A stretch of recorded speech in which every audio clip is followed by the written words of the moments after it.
Barbara was born in 1938, one of the last years of the Great Depression.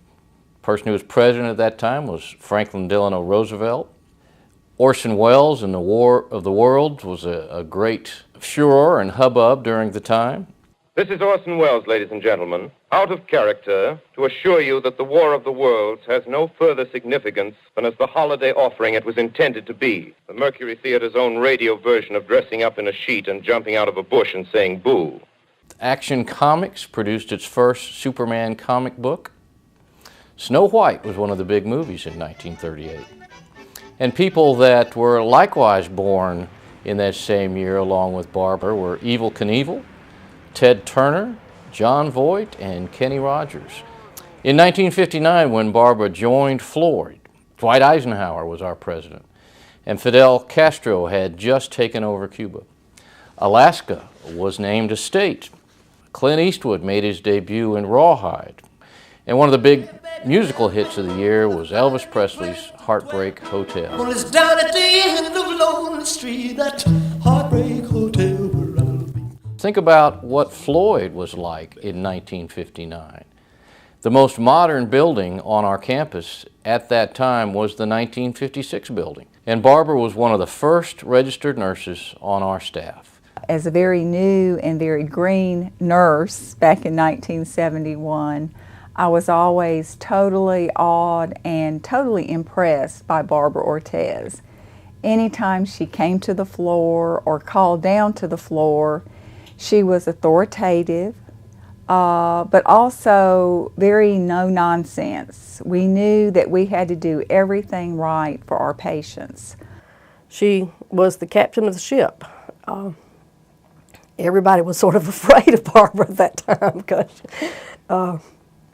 anybody that can rule surgeons can scare the crap out of a student nurse.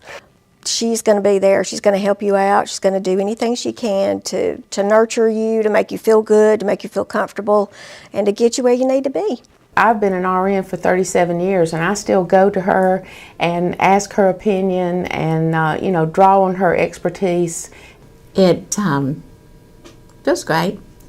It just is amazing how things have changed when you look back that far. You never know what turn your life is going to take. And mine has stayed here in Rome.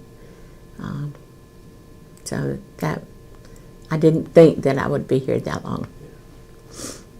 Just wanted to say congratulations, Miss Ortiz, on your 50 years here at Floyd. Well, Miss Ortiz, you've reached a milestone, 50 years. We are so very proud of you. Love you. Congratulations, Barbara, on your 50 years of employment at Floyd, and hopefully you'll be here for 50 more. Things I can say good about Miss Ortiz over the 50 years she's been here. Of course, I've only been here 28, so let me see. Trustworthy, hold it. Honorable, loving, tender, dependable, committed, meaningful, and hey, she's fantastic. Congratulations, Miss Ortiz. You're the best. You go, Barbara.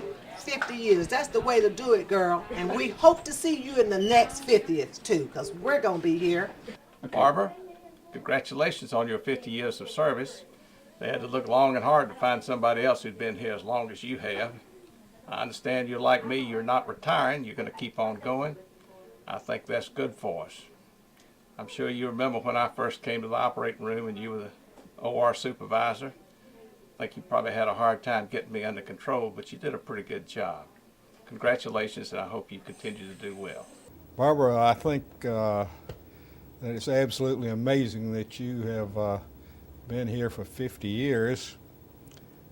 You remember when I came as a handsome young orthopedic surgeon in 1972, how infatuated you were with me.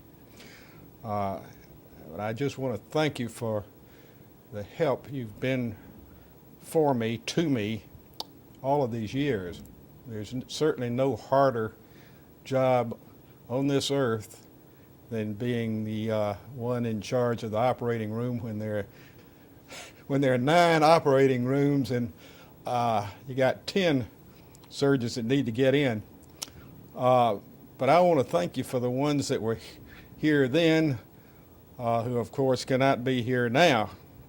I want to thank you for Robert Norton and Bubba Wilcox and Dick Gray and Sid Dahlstrom and Jim Kelly and Lee Battle, Jim Rutledge, Warren Gilbert, Dick Connell, Lester Harbin, Robert Harbin, Tom Harbin, Clarence Sapp, and your absolute favorite, Boris Bryce, because you always bump my cases for his.